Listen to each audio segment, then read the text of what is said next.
जय हिंद मेरे डियर साथी, मैं आपका साथी विकास और आज हम देखने वाले हैं डी फार्मा सेकेंड ईयर का। किसका?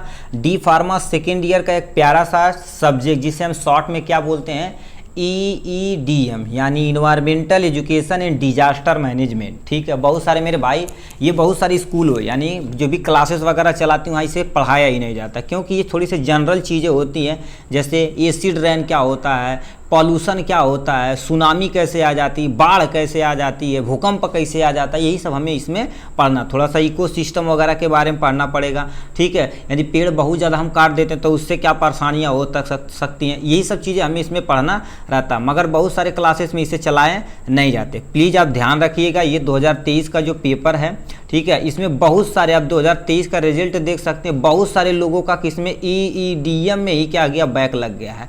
ठीक है, क्योंकि इसे ज़्यादा केयरफुल्ली लोग पढ़ते नहीं हैं। ठीक है, तो ये था इसके बारे में, हम इसी को फुल डिस्कस करने वाले हैं। ठीक, देखिए दो चार चीज़ें और बता देते हैं। बहुत सारे मेरे प्यारे भाई कह रहे हैं कि आप सेकेंड ईयर का वीडियो नहीं बना रहे। देखिए, हम फर्स्ट ईयर का भी नहीं बना रहे, जो बना हुआ था उसी को हम अपलोड करते छोटे छोटे टुकड़ों में। ठीक है, क्योंकि घर में बहुत सारी परेशानियाँ, ठीक है, और इस समय 9th से लेकर 12 तक कोचिंगें, ठीक है, क्लासेस रन कराना, ठीक है, थोड़ा सा मैनेज करना, ठीक है, ये सब सारी चीज़ दिक्कतें बढ़ गई हैं। क्योंकि देखिए न्यू क्लासेस चलाते हैं, ठीक है, न्यू क्लासेस चलाते हैं तो दूसरा जो 10 और 12 निकला है, ठीक है, तो जो न्यू लड़के आए उन्हें मैनेज करना थोड़ा सा डिफिकल्ट हो जाता है।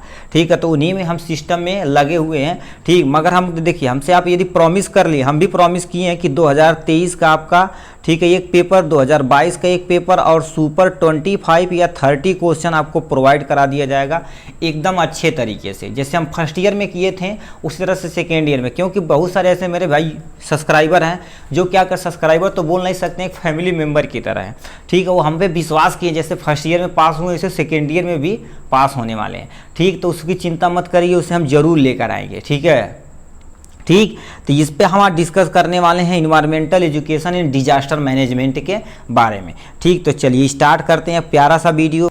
ठीक है, तो ये आपका प्यारा सा सब्जेक्ट यहाँ पर आ गया, environmental education and disaster management के बारे में। यदि आपको वीडियो नहीं दिख रहा होगा, थोड़े से क्वालिटी इंप्रूव करिएगा। हमने क्या कर दिया, पूरा ब्राइटनेस तेज कर दिया और अपलोड भी हम सब लोग करते हैं एकदम फुल HD में।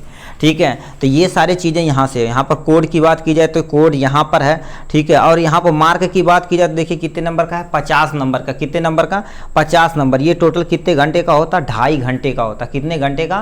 2.5 घंटे का ये होता है। ठीक है, और जैसे same to same all question attempt करता है, हिंदी वर्जन होता है, मोबाइल नंबर नॉट अलाउ होता है, ये सारी चीज़ें आप यहाँ से देख सकते हैं। ठीक, हम चलिए क्वेश्चन की तरफ रुक करते हैं जल्दी जल्दी। ठीक है, देखिए क्वेश्चन नंबर फर्स्ट यहाँ से दे रखा है। ठीक है, इसमें ये कितना, देखिए इसमें टोटल 5 क्वेश्चन रहते हैं, उसमें सब यूनिट कर दिया जाता है, मतलब उसके अंदर डिवीजन कर दिया जाता है। ठीक है, जैसे आप पढ़े होंगे फर्स्ट यानी छोटे क्लासेस में क्वेश्चन नंबर ए में ए दे दिया जाता, बी दे दिया जाता, सी दे दिया जाता, डी दे दिया, उसी तरह से इसमें क्वेश्चन बनाएगा। ठीक है, और जो क्वेश्चन ये रहेगा, हर एक क्वेश्चन कितने नंबर का रहेगा? 5 नंबर का होने वाला है। ठीक है, हर एक क्वेश्चन 5 नंबर का होने वाला है। यदि आप 2 क्वेश्चन अटेम्प्ट करते हैं, ठीक है, तो आपको 10 नंबर मिल जाने वाला। ठीक, पहला तो तुमसे लिखा है आंसर एनी 2 पार्ट, मतलब कि जो ABC दिया है ना, किसी 2 का आपको आंसर लिख देना एकदम डिटेल में। प्लीज उसे ही टच करिएगा जिसे आपको अच्छे से आता है। ठीक है, उसे ही आप यहाँ से टच करने की हम। ठीक है, पहला इसमें दे रखा है किसके बारे में? Explain ecosystem. एक्चुअल में इकोसिस्टम क्या होता है उसके बारे में बताना पड़ेगा। ठीक है, इसके 2 कंपोनेंट होते हैं, बायो यानी एबायोटिक और बायोटिक कंपोनेंट, इसके बारे में बताना। फिर डाइवर्सिटी को ही भी एक्सप्लेन करना पड़ेगा तुम्हें अच्छे से। ठीक है, तो कम से कम 5 नंबर का दिया तो कम से कम आपको 1 से 1.5 पेज लिखना पड़ेगा। यदि आप अच्छे से कंटेंट लिखती तो 1 ही पेज सफिशियंट है, नहीं तो आपको क्या करना पड़ेगा, यदि इकोसिस्टम और बायोडाइवर्सिटी को आपको समझाना पड़ेगा तो कम से कम 1.5 से 2 पेज आपको ले जाना पड़ेगा। ठीक, कम से कम 1.5 पेज, नहीं तो 1 पेज आपको क्या कर देता है, 1 से 2 पेज, 2 पेज भी कर सकते हैं, कोई टेंशन नहीं। ठीक, नेक्स्ट लिखा है how human activity and effect on ecology and ecosystem, मतलब जो ह्यूमन एक्टिविटी कर रहे हैं, जैसे हम डिफॉरेस्टेशन मतलब बहुत सारा पेड़ काट रहे हैं, पॉल्यूशन कर रहे हैं, तो हमारे इकोसिस्टम पे क्या फर्क पड़ता है उसे आपको एक्सप्लेन करना पड़ेगा। देखिए ह्यूमन एक्टिविटी होने के कारण से बहुत सारी पॉल्यूशन हो रही है, जैसे air pollution, water pollution, sound pollution, ठीक, ये सब पॉल्यूशन होने के नाते हमारा इकोसिस्टम अब कोलैप्स कर रहा है धीरे धीरे, टेम्परेचर राइज हो रहा है, नदियों का पानी सूख रहा है, ग्लोबल वार्मिंग हो रही है, पेड़ बहुत सारा हम काट रहे हैं, ये सारी चीज़ें, बहुत सारे ऐसे प्रजातियाँ जो हमारी दुनिया से विलुप्त हो रहे हैं क्योंकि ह्यूमन एक्टिविटी खराब कर रहे हैं। ठीक है, तो इसी को आपको क्या करना पड़ेगा, एक्सप्लेन करना पड़ेगा। ठीक, नेक्स्ट क्वेश्चन आपसे यहाँ पूछ दिया है, ठीक है, कह रखा difference between biodegradation and biodegradability क्या होती है, इससे आपको बताना पड़ेगा। ठीक, जैसे बायोडिग्रेडेशन क्या होता है इसके बारे में, एंड बायोडिग्रेडेबिलिटी के बारे में इसे बताना पड़ेगा आराम से। ठीक है, तो ये था आपके बारे में सेकेंड क्वेश्चन का। ठीक, पहले का सी क्वेश्चन। ठीक, चलिए नेक्स्ट की तरफ रुक करते हैं। ठीक है, यहाँ से नेक्स्ट की तरफ रुक करते हैं, यहाँ पर आ जाते हैं। ठीक है, आंसर एनी टू पार्ट, मतलब नीचे भी तुम्हें वैसे सेम टू सेम करना कि नहीं, दो क्वेश्चन का आपको आंसर डिटेल में लिखना पड़ेगा। पहले दे रखा give the chemistry on acid run, मतलब एक्चुअल में जो एसिड रन होता है तो उसमें क्या कर देते हैं, सल्फर ऑक्सीजन से क्रिया करके सल्फर डाइऑक्साइड बनाता है, नाइट्रोजन जो ऑक्सीजन करके नाइट्रस ऑक्साइड बनाता है, फिर वो बहुत सारी केमिकल से रिएक्शन करके H2SO4 HCl HNO3 ये सब बनाता है ना, तो उसकी केमिस्ट्री को आपको रिएक्शन के तौर पे आपको लिखना पड़ेगा और उसका इफेक्ट एक्चुअल में पड़ता क्या। जैसे एसिड रन होती तो हमारी जो लीफ यानी पत्तियाँ होती है वो डैमेज हो जाती है, कोई लिविंग ऑर्गेनिज्म खतरे में पड़ जाता है, एक्वाटिक जीवन की खतरे में पड़ जाता है क्योंकि एसिडिटी इंक्रीज कर जाती है। वही चीज़ें आपको यहाँ से बताना पड़ेगा। ठीक, फिर short note on green house effect, मतलब ग्रीन हाउस इफेक्ट के बारे में आपको डिफरेंस यानी एकदम से डिटेल में बताना पड़ेगा। जैसे यार से देखे होंगे तो इसके ऊपर एक ब्लैंकेट होती है जिसे हम एटमॉस्फियर बोलते हैं। ठीक, इसी में ओजोन लेयर परत होती है, तो यहाँ से जो एयर आती है तो धीरे धीरे यहाँ पर ट्रैप हो जाती है। ठीक है, ट्रैप वही सब आपको बताना था ना एकदम अच्छे से डायग्राम के जरिए। ठीक, what suggest would you like give up the minimum पॉल्यू यानी मिनिमम पॉल्यूशन, मतलब हम कि लोगों को सजेस्ट करें, क्या सजेस्ट करें कि लोग ज़्यादा से ज़्यादा क्या करें, पॉल्यूशन को कम करें, मतलब मिनिमाइज करें। ठीक है, कम से कम पॉल्यूशन करें। ठीक है, पॉल्यूशन तो देखिए मोस्टली रोक नहीं सकते हैं, ठीक है, मगर कम से कम हम यूज करेंगे तो उससे हम बहुत सारी एक्टिविटी को हम क्या कर सकते हैं, डिक्रीज करा सकते हैं, पॉल्यूशन को कम कर सकते हैं। तो ये बताइए क्या किया जाए जिससे लोग क्या करें, पॉल्यूशन कम से कम करें, इसके बारे में आपको यहाँ से डिफाइन कर देना है। ठीक, यहाँ से तो जनरल चीज़ क्वेश्चन है। ठीक है, यहाँ से थोड़ा सा ये वाला थर्ड नंबर क्वेश्चन यहाँ से क्या पूछा है कि नहीं, दो पार्ट को आपका आंसर लिखना पड़ेगा। कर रखा describe main effect of air pollution, मतलब एयर पॉल्यूशन के बारे में लिखना पड़ेगा। ठीक है, इसका मेन इफेक्ट क्या पड़ता है, जैसे बहुत सारी डिजीज, जैसे अस्थमा डिजीज हो जाएगी, टीबी डिजीज हो जाएगी, लंग्स प्रॉब्लम हो जाएगी, ऐसी बहुत सारी डिजीज हो सकती है एयर पॉल्यूशन से। ठीक है, ठीक, तो इसके बारे में आपको डिफाइन करना है। यहाँ से लास्ट में लिखा है how can air pollution can be control. हाँ, अब देखिए एयर पॉल्यूशन को कैसे कंट्रोल कर सकते हैं। देखिए हम क्या करें, ज़्यादा से ज़्यादा क्या करें, CNG का यूज करते हैं जो गाड़ियों से यूज होता है, जो फॉसिल फ्यूल जला रहे हैं यानी बर्निंग ऑफ पूरा, मतलब बर्निंग ऑफ, ठीक है, जो क्रॉप खराब चीज़ होता है, ठीक है, उसे आपको क्या कर देना है, कम से कम करना है। ठीक है, फॉसिल फ्यूल को कम से कम जलाना है। ठीक, आपकी गाड़ियाँ यदि धुआं बहुत ज़्यादा दे रही तो उसे आपको मेंटेन करवाना है। ठीक, तो ये सारी चीज़ें हम एग्जाम देने गए थे। ठीक है, तो यही चीज़ें हमें नहीं आ रही, तो पूरा किस पे ली, जैसे खेत होते हैं पूरे नहीं जलाते, उससे भी एयर पॉल्यूशन होता है, तो लिखेंगे। ठीक है, अवॉइड बर्निंग ऑफ पूरा हम लिख दिए थे। ठीक, कोई टेंशन नहीं, हम सब देहाती थोड़ा सा आदमी है।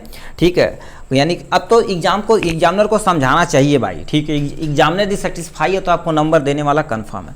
ठीक है, नेक्स्ट क्वेश्चन हमसे पूछ दिया है। ठीक है, नेक्स्ट क्वेश्चन पूछ दिया explain the main effect of water pollution. यदि वाटर पॉल्यूशन होता तो मेन इफेक्ट क्या होता, सबसे पहले एक्वाटिक लाइफ खराब होगी। यदि वाटर पॉल्यूशन होगा तो जितने भी वाटर बर्न डिजीज है वो होने वाली है, जैसे टाइफाइड हो गया, सोलमेनेला टाइफी से होता है, ये सारी चीज़ें, बहुत सारी ऐसी डिजीज है जो एयर बर्न यानी वाटर बर्न से चीज़ें होती, उससे दिक्कतें आपको हो सकती हैं। तो ये था क्वेश्चन नंबर 3।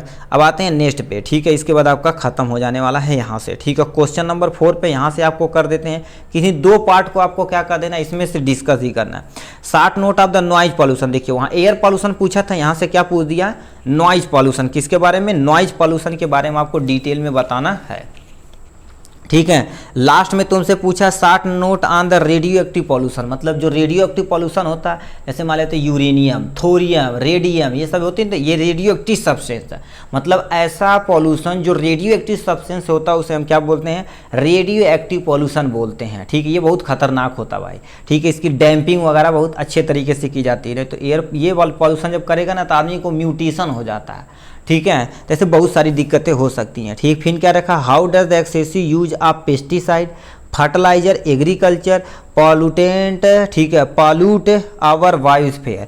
मतलब यदि हम क्या करें, एक्सेसिव पेस्टिसाइड यूज करेंगे। पेस्टिसाइड क्या होता है, सुने होंगे, हर्बिसाइड जो किसे मारता है, घास को मारता है। इंसेक्टिसाइड जो किसे मारता है, इंसेक्ट को ना मारता। फंगीसाइड जो फंगस को मारता है। उसी तरह से एक पेस्टिसाइड होता है जो एग्रीकल्चर में यूज किया जाता है। ठीक, यदि हम ज़्यादा अमाउंट में यूज करेंगे पेस्टिसाइड और फर्टिलाइजर, खाद का यदि ज़्यादा अमाउंट में यूज करेंगे अपनी एग्रीकल्चर में, तो क्या इफेक्ट पड़ेगा हमारे बायोस्फीयर में, इसे आपको क्या करना है, पूरा डिटेल में समझाना पड़ेगा। ठीक, अब देखिए पेस्टिसाइड, ठीक है, अब यदि फर्टिलाइजर ज़्यादा अमाउंट में यूज करेंगे तो हमारे सॉइल पॉल्यूशन हो सकता है, और बहुत सारे डिजीज हमारे क्या होता है, बायोडिग्रेडेबल के द्वारा, जो भी पेस्टिसाइड यूज कर रहे हैं बायोडिग्रेडेबल के द्वारा, या बायोमैग्निफिकेशन सुने होंगे एक वर्ड, बायोमैग्निफिकेशन के तरह से क्या कर देते हैं, धीरे धीरे धीरे धीरे हमारे अंदर उसकी कॉन्सेंट्रेशन, किसकी, फर्टिलाइजर की, ठीक है, ये तुम्हारे पास जो खाद यूज कर रहे हैं उसकी, पेस्टिसाइड की हमारे अंदर क्या होगी, डिपोजिट होगा, जिससे हमें दिक्कतें हो सकती। तो ऐसे बहुत सारी बीमारियां हो सकती है।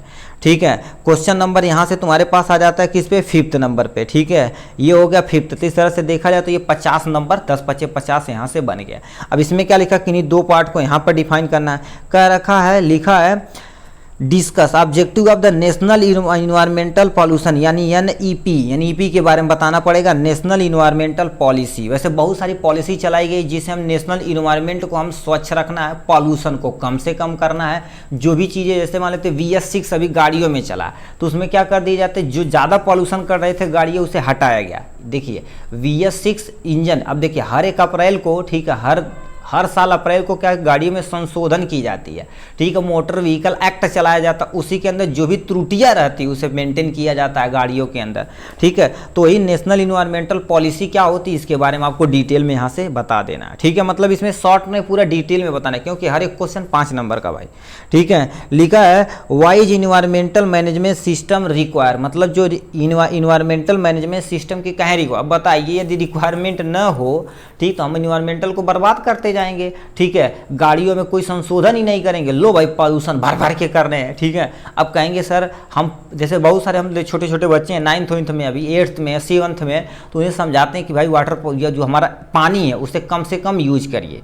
सर जी कहते हैं बा हमारे घरे तो बहुत पानी निकल रहा, मोटर से हर हर हर चला मैंने। ठीक है, तो ये बताइए, यदि आप यहाँ बचाएंगे तो दूसरी पीढ़ी के लिए वो क्या रहेगा, थोड़ा सा सेव रहेगा, मगर कोई फर्क नहीं पड़ने वाला है। अरे बहुत सारे ऐसे हमारे भाई होते हैं। ठीक है, देखिए बहुत सारे भाई होते हैं, बहुत सारे ऐसे टीचर होते हैं जो समझाएंगे, कहेंगे एयर पॉल्यूशन नहीं करना चाहिए, बड़ी बड़ी गाड़ियों से चलेंगे। अब बताइए 8 लाख की गाड़ी है, 5 लाख की गाड़ी वो क्या कर सकते हैं, खरीद सकते हैं, मगर 20-50 रुपया 100 रुपया दे के उसे धुला नहीं सकते, लाएंगे घर पे। ठीक है, लाएंगे घर पे, क्या करेंगे, ये इनकी गाड़ी खड़ी है, ठीक है, यहाँ से उनकी गाड़ी खड़ी है, उसके बाद मोटर लेंगे, वो भी समरसेबल वाला मोटर, हर हर हर हर पानी गिराएंगे एकदम मस्त तरीके से। ठीक, क्यों, ठीक। अब सर जी, अब बहुत सारे लोग कमेंट करेंगे सर आपको क्या फ़र्क पड़ता है। नहीं, देखिए यदि ऐसे कर दिए जाए आपको क्या फ़र्क पड़ता है, हमारे घर बहुत पानी है। ठीक है, देखिए आप थोड़ा थोड़ा बताएंगे तो अगली जनरेशन जो आपके आने वाली है उसी को आपको, मतलब देखिए देश के भविष्य कौन है, आप ही लोग हैं। ठीक है, आपकी जो आने वाली पीढ़ी वो भविष्य के बारे में आप यदि सोचेंगे नहीं तो बताओ उन्हें कैसे आप बचा पाएंगे।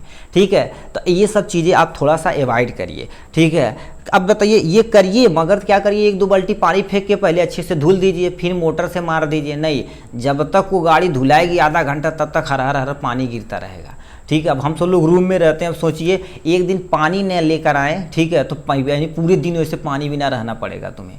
ठीक है, क्योंकि नल का पानी थोड़ा सा ख़राब है। ठीक है, बालू वगैरह आता है तो उससे भी दिक्कतें हो सकती हैं। तो ये आप सोच सकते हैं कि पानी की कितनी किल्लत है। ठीक है, अब तुम सोचो यदि पानी ख़त्म हो जाता तो हम सब लोग 2 लीटर वाला बाटल 1 लीटर साइकिल से जाते हैं 2 किलोमीटर। ठीक है, पानी भर के लाया जाता कि सरकारी नल से तब पिया जाता। ठीक है, अब क्या करेंगे। ठीक, तो ये बहुत सारी चीज़ें दिक्कतें हो सकती हैं। ठीक है, why the environmental management system requirement. ठीक है, मैंने यानी जो हमारी इन्वायरमेंट होती है, ठीक है, उसे हम कैसे मैनेजमेंट करें, जो इन्वायरमेंट को क्या करें थोड़ा सा सेफ बना सकें, ये सब बनाना है। ठीक है, अब थोड़ा सा किसी को बुरा लगा होगा तो भाई सॉरी, माफ़ करिएगा। ठीक है, ये तो हमारा कर्तव्य है समझाना। ठीक है, explain the type of disaster management. ठीक, डिजास्टर मैनेजमेंट का टाइप क्या होता है उसे सबको क्या करना, थोड़ा थोड़ा एक्सप्लेन कर देना आपको अच्छे से, ठीक है। तो इस तरह से देखा जाए तो हमने क्या कर दिया, पूरा डिटेल में ये सारा क्वेश्चन हमने डिस्कस कर लिया, ठीक है। तो ये था किसके बारे में, यानी environmental disaster, environmental education and disaster management के बारे में, ठीक। चलिए आज के लिए बस इतना ही, फिर मिलेंगे नेक्स्ट वीडियो में नेक्स्ट टॉपिक के साथ, तब तक के लिए bye bye and take care, ठीक है।